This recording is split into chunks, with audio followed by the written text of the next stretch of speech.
Hello there, and welcome to another of Andre's Artist Profiles here on YouTube.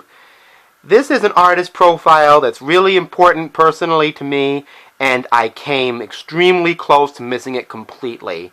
Today is the 71st birthday of Mr. George Benson. I want to give a shout out right away to my friend Henrik Hopkins.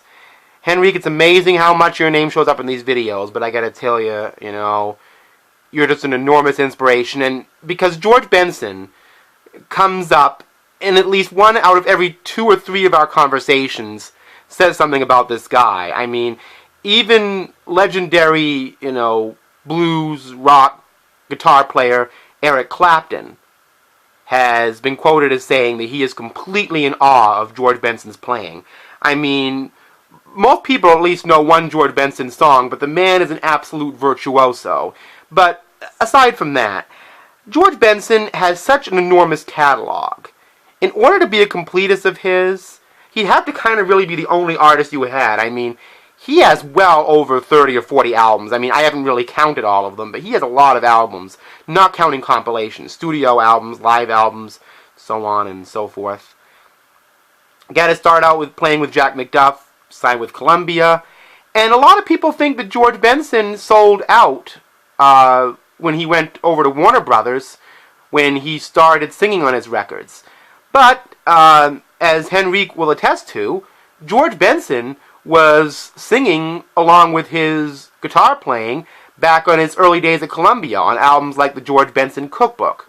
Although at that time it would have been more Nat King Cole style, big band kind of singing than what he would later become known for. I actually don't have any of George Benson's Columbia albums at my disposal. I don't have a lot of things. There are going to be some huge gaps in this collection, but this is what I have. This is George Benson's 1973 CTI album, Body Talk. It's a good album, pretty typical for George Benson's CTI output. Pee Wee Ellis arranged this. There's some really good up-tempo instrumental funk where, George just plays his head off. I mean, it's amazing. George's playing on this album is just fantastic. Doesn't George just look fantastic in just about every picture he took during this era? Everything. He just looked this picture of elegance.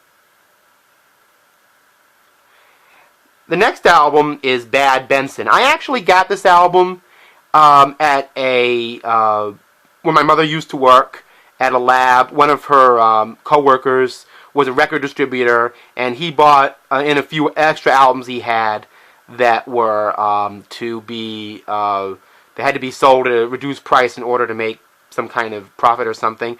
And it was all on the up and up, but this was one of the albums. He had a lot of CTI reissues. So I picked this up. It was like $6, and I got Diodato too. But anyway, that's another story. This album includes a great instrumental rendition of Take 5, made famous by Dave Brubeck. And Full Compass, written by the incomparable Phil Upchurch, is an amazing virtuosic piece. Drums, the horns, George's guitar, I mean, everybody's super virtuosic on that song. I really love this album. Fantastic instrumental playing again. And of course, the album that really did a lot for George Benson career-wise, his Warner Brothers debut, Breezin'. He had a huge hit with Leon Russell's This Masquerade. Still one of my favorite versions. I like Leon's, and I've heard others, but I really like this version. And there's even this really heavy Billy Preston-like funk number here that a lot of people don't often think of, called 6-4, which has some great synthesizer work on it. And of course, the title track, one of the only instrumentals that Bobby Womack ever composed.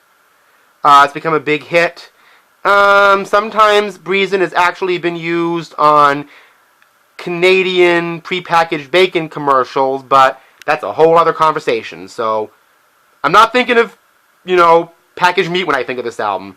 I'm thinking of George Benson just being incredible, playing and singing, of course. The next album that I have by him, there's another little gap there, as you'll notice, George Benson fans. Living Inside Your Love from 1979. Pretty good album, maybe a little bit behind the times production-wise. His last formally for Warner Brothers, you could say. But I love his version of Jeffrey Osborne's LTD hit Love Ballad, which is a great up-tempo dance, funk, disco era type number with great orchestration on it. There's some pretty good funk and jazz on this album.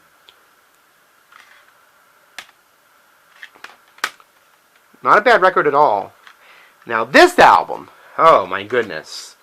This was the first record, historically, that was released on Quincy Jones's Q West label in 1980. And this has that dream team on it, you know, Greg Fillinganes and, you know, Rod Temperton's writing.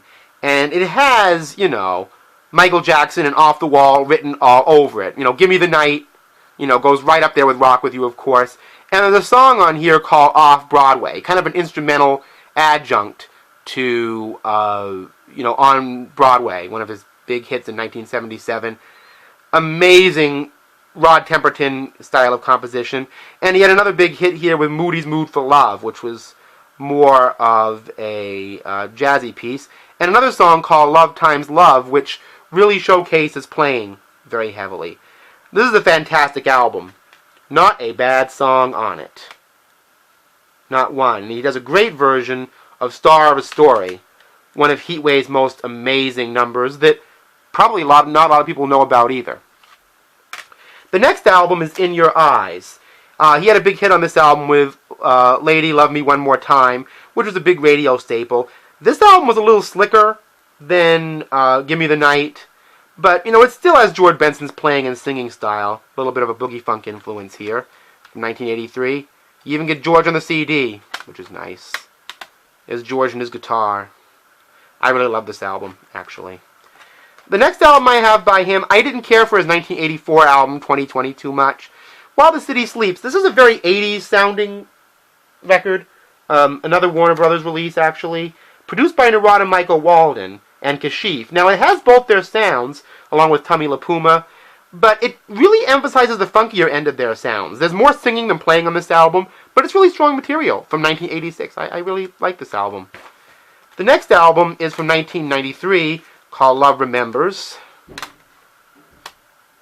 on the Warner Brothers label. Now, I really like this album, Standing Together. This came out in 1996 on the, I think, GRD label, actually. Not a bad album. For the smooth jazz era, or the chill jazz era, really good set, actually.